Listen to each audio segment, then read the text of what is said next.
West Bengal judicial service পাশ করা যতটা সহজ ততটাই কঠিন। কঠিন কাদের জন্য? যারা মোটিভেটেড নয় এবং যারা পারপাসটা জানে না এবং যারা প্ল্যানিংটা ঠিকঠাক করছে না, যারা প্রফেশনালি পড়াশোনাটা করছে না। পড়াশোনাটাও কিন্তু প্রফেশনালি করতে হবে, কারণ এটা ডু অর ডাই সিচুয়েশন। এটা নয় কি একটা কম্পিটিশন, তুমি জিতলে হারলে, এটা তোমার জীবনের কম্পিটিশন। তুমি হারলে কিন্তু পুরো জীবন যুদ্ধ থেকে তোমরা পিছিয়ে যাবে, তোমাদের একটা স্বপ্ন থেকে তোমরা পিছিয়ে যাবে এবং অধরা থেকে যাবে। ওই তোমাদের টিনের চালের ঘরে টুলে বসে তোমাদের জীবনভর প্র্যাকটিস করতে হবে মক্কেলের আশায়, এবং কবে তোমরা এস্টাবলিশ করবে that is nobody nose. So সেই জায়গা থেকে এরকম জুডিশিয়ালের মতন একটা প্রেস্টিজিয়াস জবকে যদি তুমি হর্ন করতে চাও বা তুমি যদি ক্র্যাক করতে চাও, সেজন্য তোমাকেও কিন্তু প্রফেশনাল হতে হবে এন্ড অ্যাচিভারের মতন বিহেভ করতে হবে। অর্থাৎ তোমাকে পরীক্ষার জন্য নিজেকে সাজাতে হবে খুব সন্তর্পণে। আমার পুরো সিলেবাস কতটা, আমি সিলেবাসের কোন জায়গায় দাঁড়িয়ে আছি, সিলেবাসটাকে কভার করতে গেলে আমাকে কি কি করতে হবে, আমার লুপস হোল কোনটা কোনটা, আমার ডিসঅ্যাডভান্টেজ কোনটা কোনটা, এবং এই ডিসঅ্যাডভান্টেজ গুলোকে কি করে আমি অ্যাডভান্টেজে কনভার্ট করব তার জন্য প্ল্যানিং করতে হবে। এবং তোমার মেমরি যে তোমার সঙ্গে বিট্রে করছে, তোমার মেমরি যে তোমাকে সাপোর্ট করছে না, মেমরি বারবার তোমায় বিট্রে করছে, সেই মেমরিকে কি করে তুমি কন্ট্রোল করবে এবং মেমরির উপরে কি করে তুমি তুমি সুপারভাইজ করবে বা তুমি চড়ে বসবে, তুমি মেমরিকে কন্ট্রোল করবে, that is quite important. And লতে কিন্তু মেমরি যদি তোমার শার্প না হয় বা তুমি যদি মেমরিকে শার্প না করো, মেমরিকে যদি না বাড়াও, জুডিশিয়াল পরীক্ষায় তুমি কখনোই সাকসেসফুল হতে পারবে না। কারণ জুডিশিয়াল সার্ভিসের পরীক্ষায় কিন্তু কোনো রকমের রকেট সায়েন্স নেই বা কোনো ইন্টেলিজেন্সের দরকার নেই, শুধু দরকার আছে memory and memory. So how you will train your memory? If your memory champs then your exam would be successful. So তোমার মেমরিটিকে চ্যাম্প করবার জন্য তুমি কি ট্রিক্স নিচ্ছ, তুমি কি প্র্যাকটিস করছো, তুমি কিভাবে তোমার ব্রেনকে ট্রেন করছো, তোমার মেমরিটাকে এনহ্যান্স করছো, মেমরিকে এনহ্যান্স করবার জন্য কি প্র্যাকটিস করছো, এবং মেমরিতে যেটা তুমি নিচ্ছ সেটা মেমরিতে থাকছে কিনা সেটা তুমি কি ইভ্যালুয়েট করছো কিভাবে, এবং তোমার প্রফেশনাল যে প্রিপারেশন, সেই প্রিপারেশনটা চক ডাউন করে কোথায় কোথায় সেখানে খাট থেকে যাচ্ছে, সেটা যদি তুমি রেকটিফাই করতে পারছো না, তাহলে কিন্তু তোমার প্রিপারেশনটা totally wastage of time, wastage of efforts and wastage of everything. কারণ জুডিশিয়ালের প্রিপারেশন করার জন্য কিন্তু hundreds and hundreds of students are there. Those are the very professional, those are the very sincere, and they have trained their mind and memory.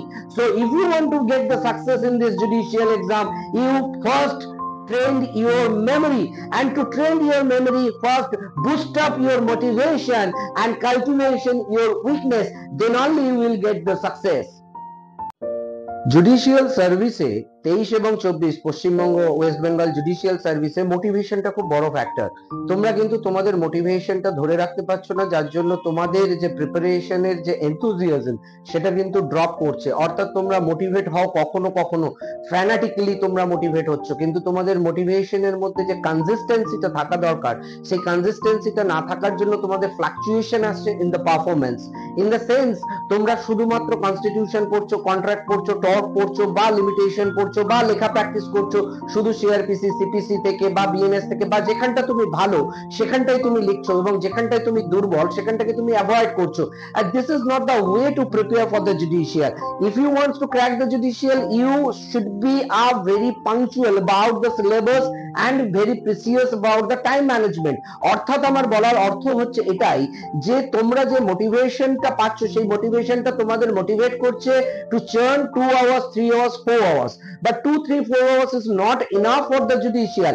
It requires a minimum 10 to 12 hours to crack the judicial exam, and for this Bayer Act every day to be revised, and Bayer Act এর রিভিশনটা সেটা হবে পুরো সিলেবাসের bear একটা, পুরো সিলেবাসের bear একটা revision হবে প্রত্যেকদিন, এবং সেটা কতটা করছো খাতায় লিখে রাখো, এবং সঙ্গে তোমরা প্রতিদিন কোশ্চেন অ্যান্সার কতগুলো করে লিখছো প্রত্যেকটা সিলেবাসের টপিক থেকে, অর্থাৎ constitution, contract, torts, BNS, BSS, BSS, CrPC, IPC, limitation, jurisprudence, whatever in your syllabus and the compulsory and your optional, প্রত্যেকদিন প্রত্যেকটা টপিকের ওপরে 3-4টে করে কোশ্চেন লেখার চেষ্টা করো এবং কোশ্চেন গুলো যেন অড হয়, not only the previous year, কারণ previous year will come only 30% in common, 30% question কিন্তু রিপিট হবে প্রিভিয়াস ইয়ার থেকে।